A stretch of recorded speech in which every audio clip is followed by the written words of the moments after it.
Boa noite, estamos abrindo mais uma edição do nosso painel regional, sempre com você de segunda a sexta, 10 da noite.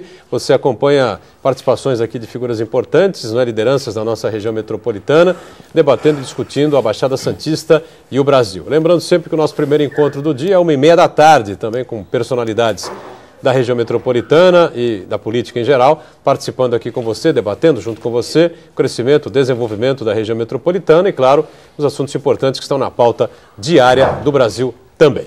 Nessa edição, a gente com muito prazer recebe aqui o diretor de Tecnologia e Meio Ambiente da Sabesp, ex-prefeito de Santos, sempre ex-prefeito de Santos, João Paulo Tavares Papa, no PMDB, né? Pelo menos por enquanto, né?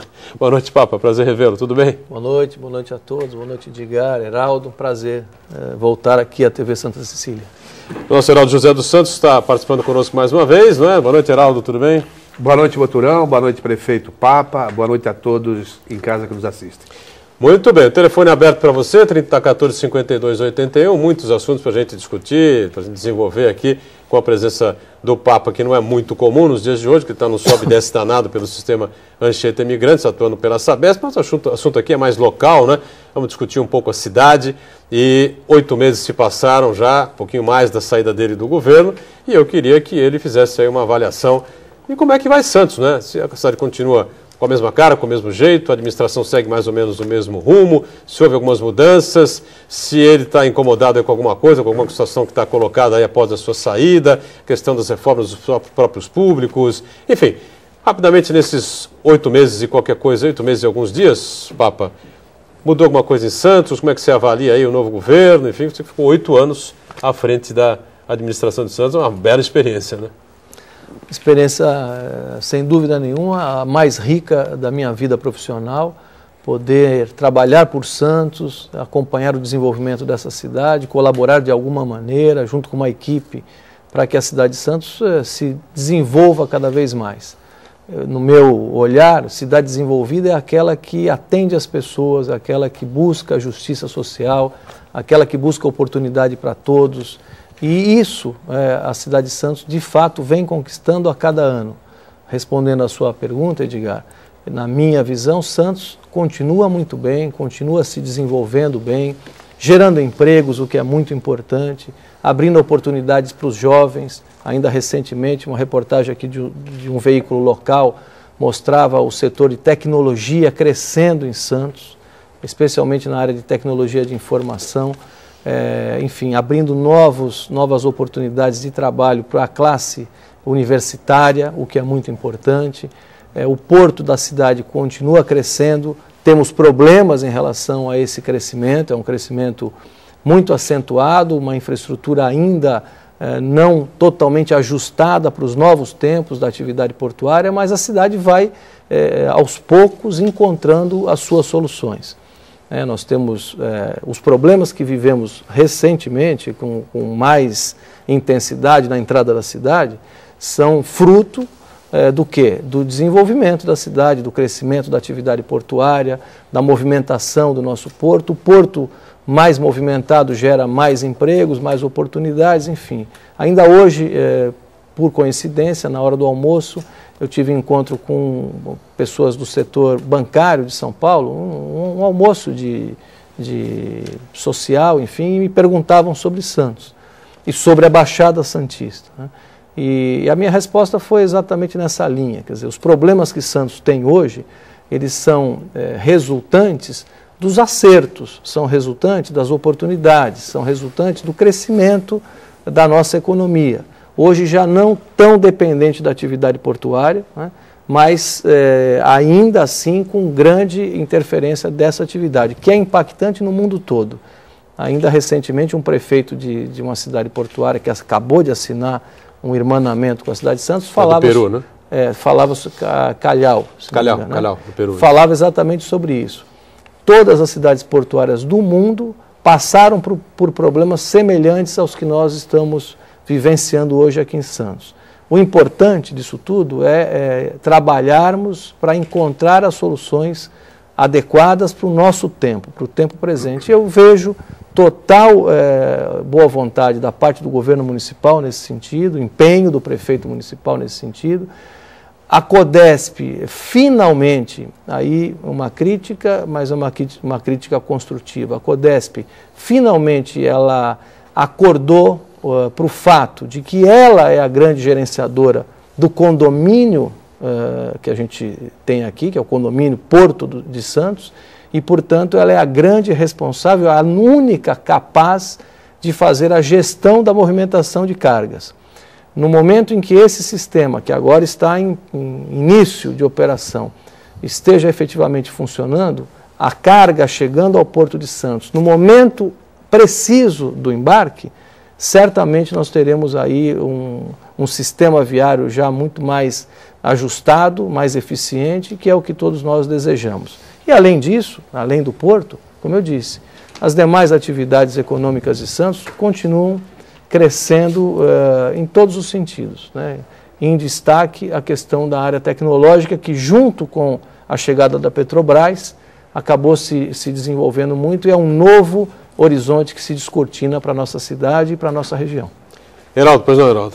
É sempre uma excelente oportunidade conversar com esse prefeito, mas eu acho que ele está falando de uma Santos que não tem uma mesma visão. Eu acho que Santos continua com muitos problemas, nós temos problemas na área da saúde, nós temos problemas na área da educação, na área da segurança pública e, sobretudo, na área do transporte.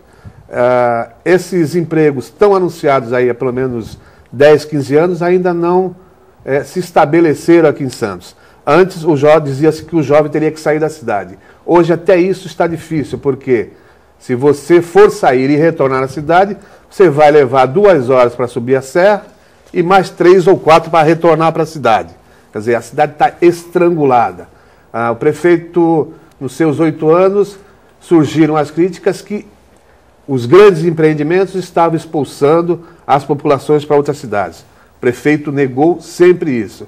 E agora veio aí até uma pesquisa do IBGE dizendo isso, que a população de Praia Grande cresceu, oriunda do quê? Do deslocamento de famílias de Santos, que antes residiam em Santos, e tiveram que procurar outras regiões, porque não aguentam mais o custo de vida, sobretudo na área imobiliária. Então o prefeito traçou aí um quadro que talvez, eu espero que um dia realmente ocorra, mas estamos ainda longe disso. Pois não.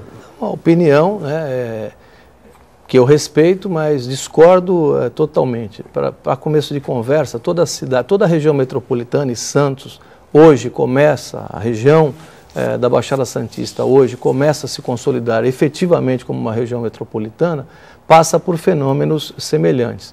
É muito caro viver em Santos, é fato, é caro viver em Santos. Como é caríssimo viver em São Paulo, como é caríssimo viver em praticamente toda a cidade, polo de região metropolitana em desenvolvimento. Os números com relação a emprego, Heraldo, estão à disposição de qualquer um no site do Ministério do Trabalho. O desemprego em Santos caiu vertiginosamente, os empregos estão aí. Aliás, há mais oferta de empregos hoje do que mão de obra preparada para assumir esses empregos, tanto na área de tecnologia, quanto na área portuária, quanto na área de serviços. Exatamente o que encarece viver numa cidade como Santos, numa cidade polo de região metropolitana, é a oferta de empregos. Não há outra razão para que uma cidade tenha os seus serviços e os seus preços modificados, ou seja, tenha um custo de vida maior, mais caro, do que a oferta de trabalho e do que o desenvolvimento econômico. Isso faz efetivamente com que as cidades do entorno recebam moradores que vão à busca, por exemplo, de moradia mais barata, morando em casa, né, evitando morar em condomínio em função do custo do condomínio.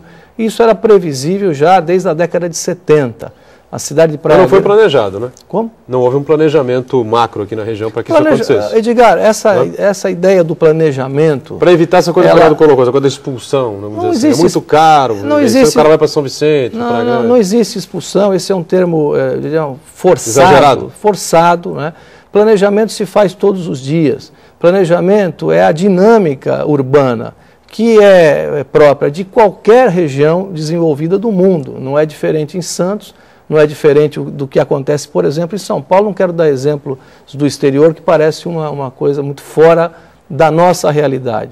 Mas as cidades do entorno de São Paulo, capital, hoje vivem um boom imobiliário exatamente igual, até mais forte, mais intenso do que acontece aqui na região da Baixada Santista. Nós temos crescimento imobiliário em Praia Grande, o que é muito bom.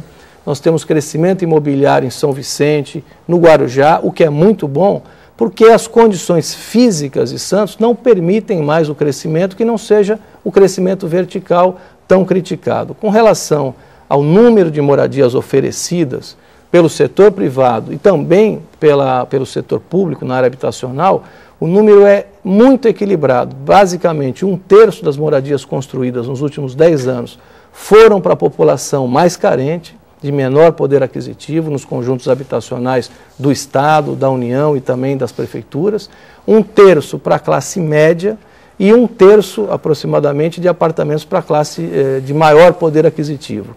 E isso ocorre espontaneamente, ou seja, muitas pessoas de outras cidades também se interessam por Santos, compram imóveis aqui, decidem morar em Santos por conta da boa qualidade de vida da cidade. E isso não há governo nenhum que possa impedir. Não é? Quer dizer, são fenômenos do mercado que se estabelecem naturalmente. O que os governos municipais podem e devem fazer é ajustar permanentemente os seus planos diretores, né? Fazendo com que esse processo todo, essa dinâmica toda urbana e econômica busque sempre o equilíbrio, e nesse aspecto eu acho que Santos não tem nenhum grave problema a corrigir nesse momento, né? E volto a dizer, o custo de vida em Santos é resultante direto de alguns fatores, principalmente boa qualidade de vida e economia forte. É isso que encarece a terra. Fosse diferente, aliás, recentemente uma reportagem bem interessante, falando de Detroit, né? Detroit nos Estados Unidos. Capital do automóvel. Pois é, os imóveis estão abandonados, vendidos a preço muito baixo e mesmo assim sem nenhum interesse de comprador. E por quê? Detroit faliu, quebrou. E por quê que acontece isso com o preço caindo cada vez mais em Detroit, os imóveis totalmente desvalorizados? Porque não há emprego. Então o fenômeno urbano, Heraldo, ele está diretamente associado aos fenômenos econômicos. Deixa eu fazer é nesse aspecto que eu acho que Santos vai bem. Aqui.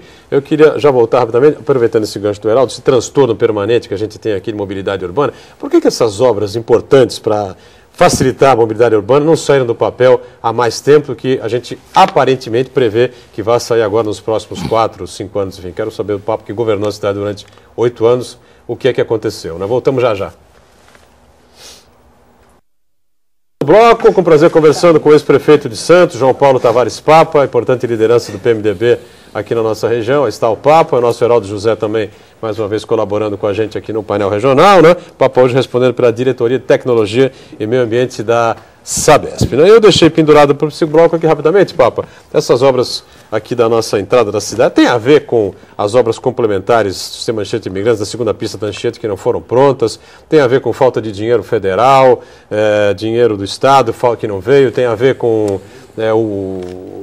a Codesp, a empresa portuária aí que desperdiça mais de 1 bilhão e 600 milhões, até o presidente Renato Barco aqui no painel Debates explicou o que aconteceu, confirmou o que aconteceu realmente, não tinham projetos prontos, o dinheiro voltou para o Tesouro Nacional, as obras não aconteceram, enfim, eu sei que projetos tinham, né, para se desenvolver, para fazer essas obras que agora o prefeito Paulo Alexandre está se dispondo a fazer e já disse que tem aí 600 milhões praticamente direcionados para isso, mas claro que os projetos são complexos, né, e vão demorar um pouco para ser feito. O que aconteceu? Deixa eu acrescentar só uma questão para o prefeito, que tem tudo a ver aí com essas obras e a expansão do porto. Nós estamos aí com terminais privativos que agora também querem contratar diretamente a mão de obra. E isso causa uma impactação grande também na cidade, que foi o que nós conversamos no primeiro bloco, prefeito.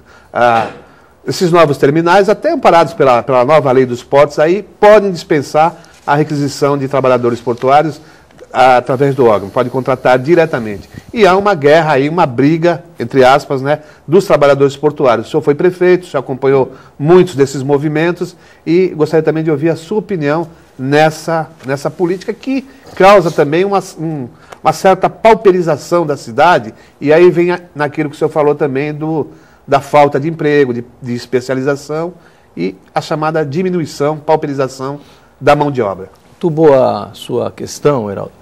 a lei que está em vigor, recém-aprovada e sancionada pela Presidência da República, é um golpe assim, de morte em cima dos portos públicos do Brasil inteiro. E, principalmente, é um golpe sobre o Porto de Santos.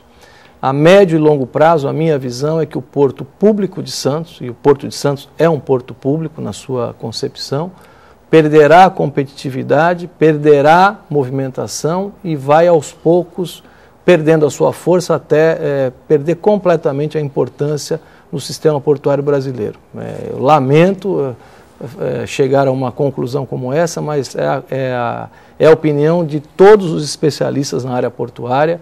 A legislação criou um desequilíbrio fatal para o porto público, regras diferentes para a atividade privada, para o porto privado e para o porto público, que irá, sem dúvida nenhuma, criar um grande problema social para Santos, para Paranaguá, para Vitória, enfim, para os principais portos brasileiros que têm na sua essência a estrutura da lei anterior, a Lei 8.630, que essa sim criou um regramento, na nossa opinião, na opinião dos prefeitos das cidades portuárias do Brasil inteiro, um regramento muito saudável e que vinha caminhando bem. Acho que foi um golpe sobre a estrutura do trabalhador portuário, principalmente dos avulsos, e, aliás, falo em golpe porque até bem recentemente, quando esses novos terminais estavam ainda em fase de projeto, de licenciamento ambiental, todas essas questões foram discutidas.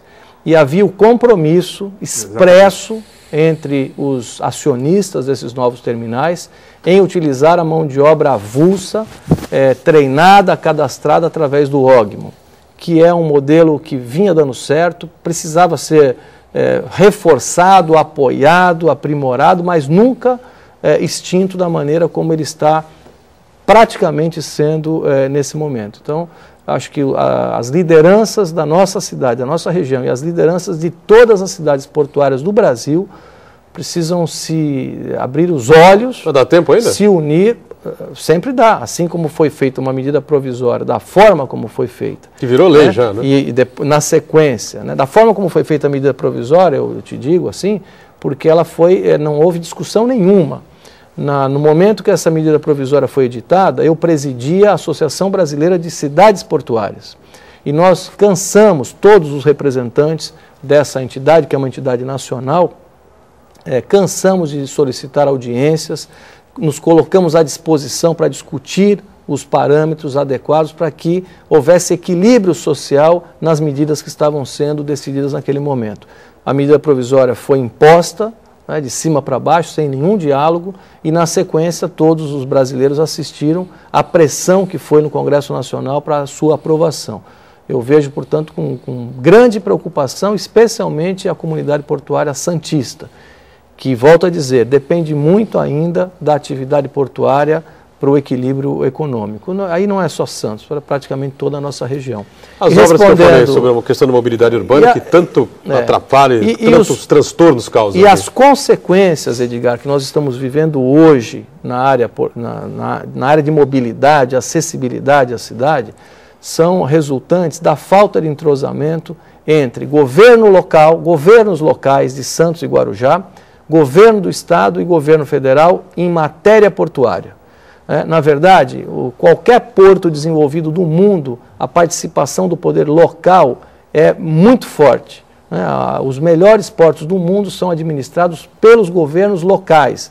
No caso aqui, pelo governo de Santos e pelo governo do Guarujá.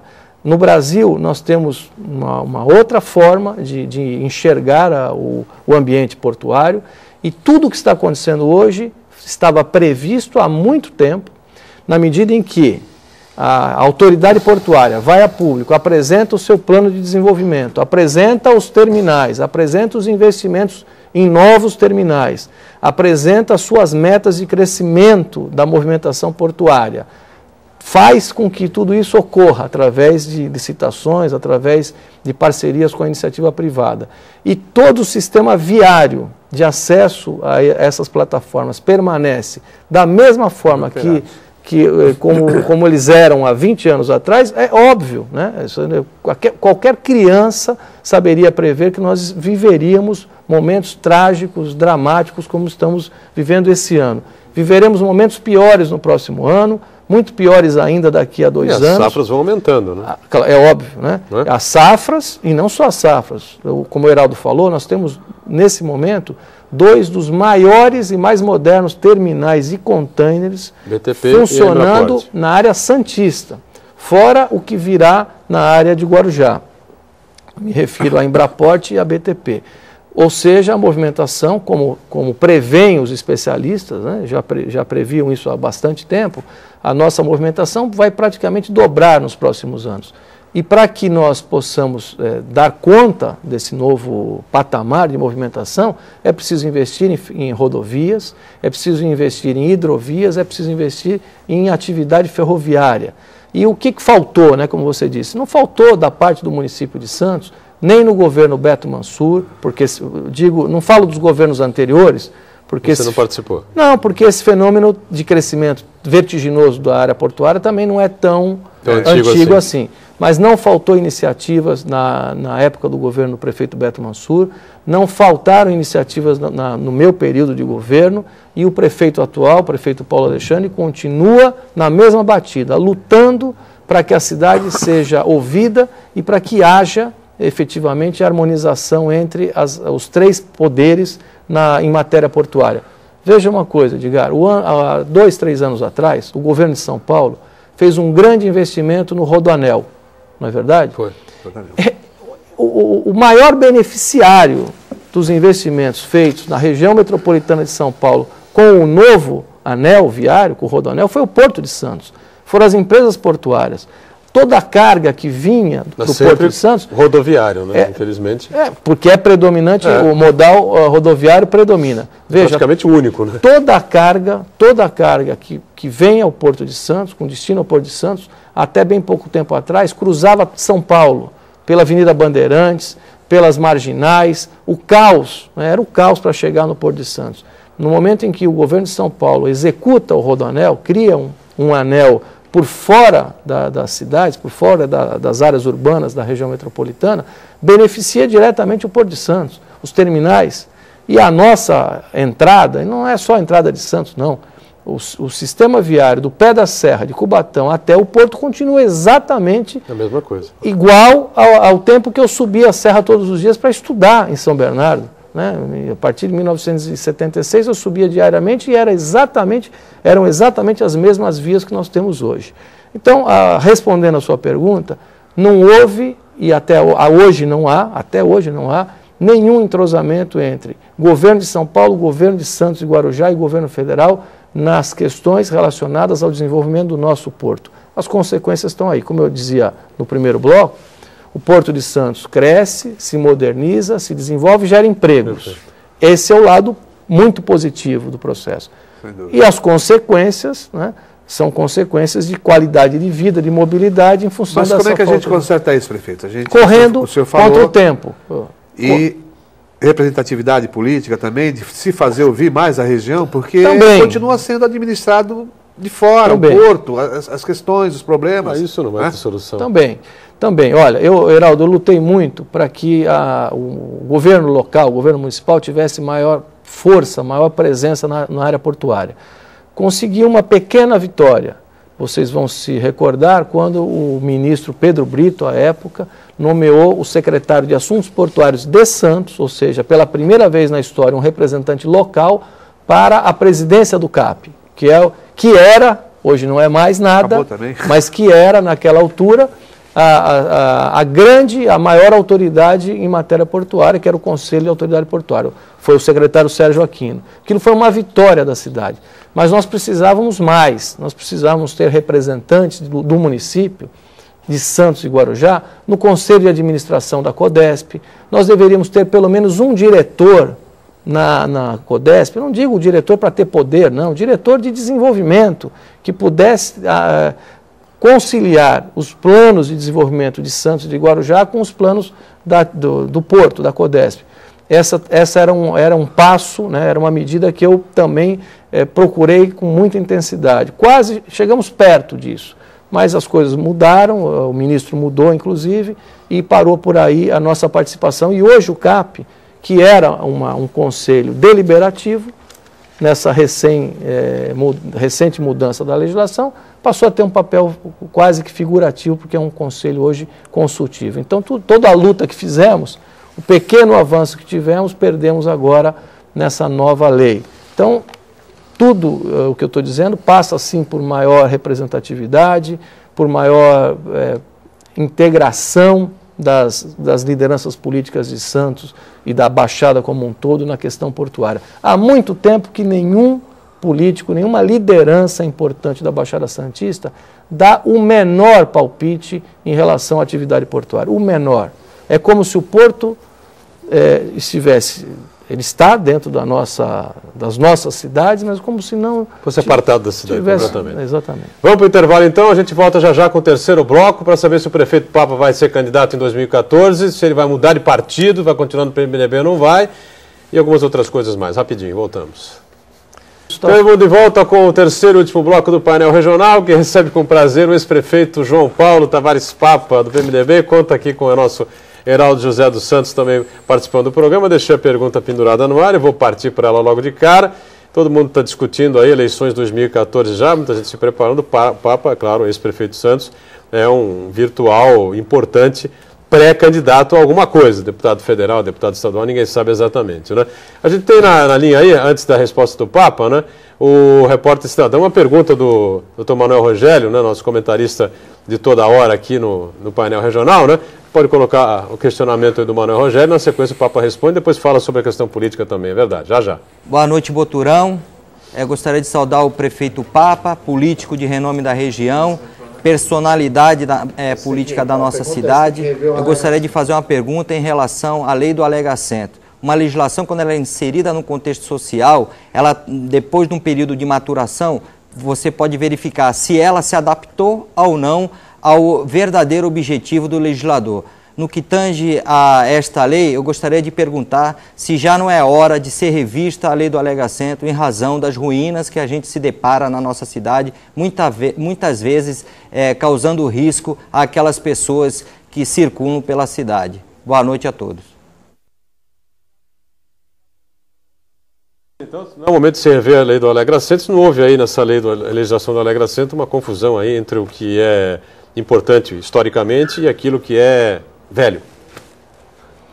Bom, há muita polêmica em relação a esse tema, né? Porque algumas pessoas não dão muita importância para os edifícios antigos do centro, com algum valor cultural e histórico, mas os especialistas dão. O que nós procuramos fazer no centro da cidade, em primeiro lugar, foi uma legislação que atraísse investimentos, novas empresas.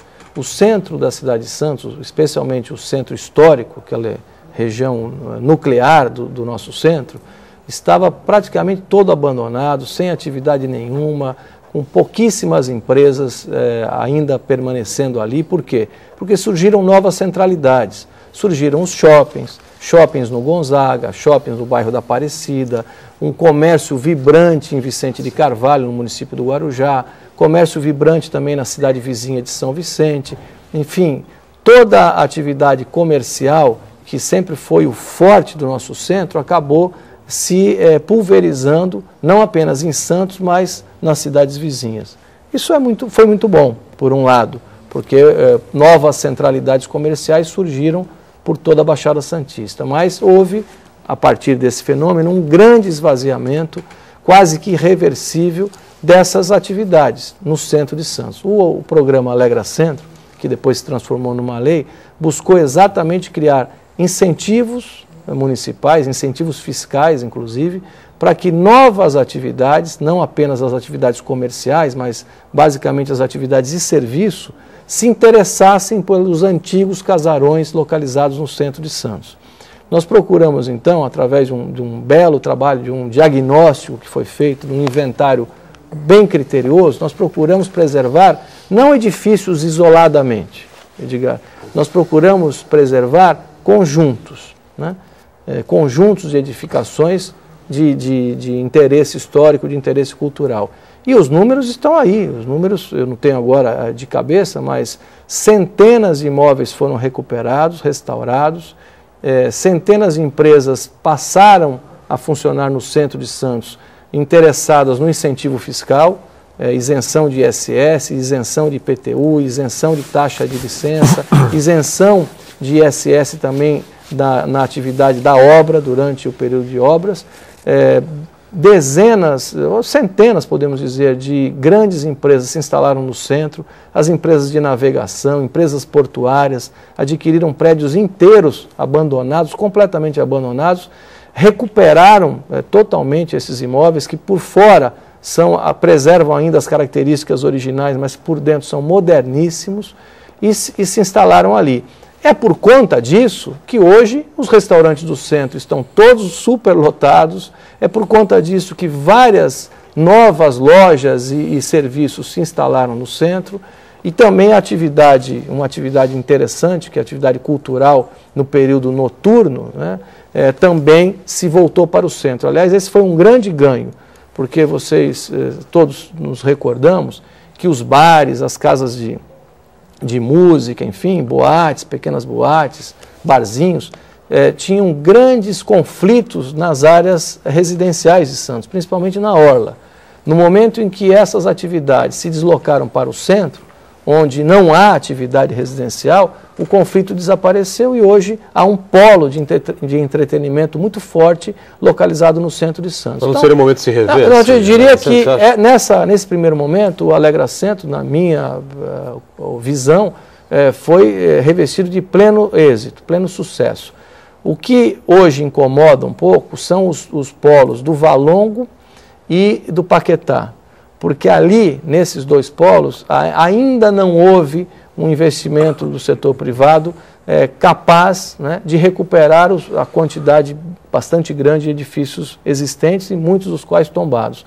O Valongo, eu diria que já não é uma grande preocupação, porque no momento em que nós conseguimos encaminhar a construção do prédio da Petrobras para o Valongo, todo o entorno daquela região está sendo valorizado, recuperado, já tem hotel em construção, edifício de escritório em construção, então naturalmente essa região da cidade vai se recuperar, se revitalizar.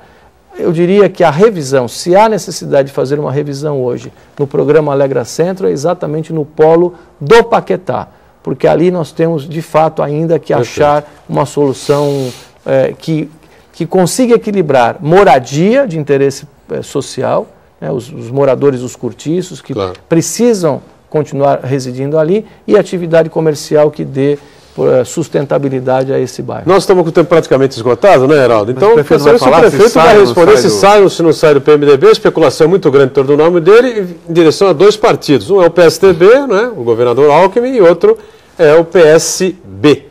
E aí, eu ainda não decidi sobre essa matéria. Tem uns 20 dias só pela frente, mais ou menos. Não tem muito, não. Mas tem tempo. Eu decidi, sim, algumas questões importantes. Será candidato? Uma das questões importantes já está decidida e com muita convicção é o meu apoio irrestrito à reeleição do governador Geraldo Alckmin. Podia ser de outra forma. Isso podia. Eu podia fazer outra opção, eu não sou filiado ao PSDB, eu tenho 33 anos de militância no PMDB, poderia tomar qualquer outro. O senhor teve algum problema com o PMDB, com a sua base de sustentação? Não. Porque na última eleição aqui da Executiva Municipal, o senhor não figurou em nenhum cargo, nada, e o partido ficou meio esfacelado, hoje está aquele PMDB forte do qual o senhor é oriundo, de Oswaldo Justo e tal, parece que acabou na cidade. Pois é, eu acho que houve um processo de renovação dos quadros do PMDB local. De fato, a minha geração, nesse momento, não tem nenhuma influência no PMDB. Há uma nova equipe, uma nova turma, uma nova geração, inclusive. Eu tenho comigo que nesse período de militância de 33 anos no partido, em todos os momentos, fiz eu, Carlos Pinto, toda aquela equipe oriunda ainda Francisco Lascala, o capitão Manuel, enfim, ainda sob a liderança do Justo, fizemos todo o possível para manter o partido ativo, forte, participando de todo o processo político da vida da cidade nesses anos todos e respeitado, e se fazendo respeitado. Estou em cima da hora aqui, estourando o bloco, aqui estourando o programa. Bom, então, vai mudar de partido? Respondendo a sua pergunta, já decidi pelo apoio à reeleição do governador Geraldo Alckmin, acho importante para São Paulo que ele continue a governar esse estado, especialmente nessa fase da vida política brasileira. Essa é a primeira decisão. Com relação a partido, né, eu ainda tenho alguns dias para decidir. São poucos dias, não quer decidir rápido aqui já? Não.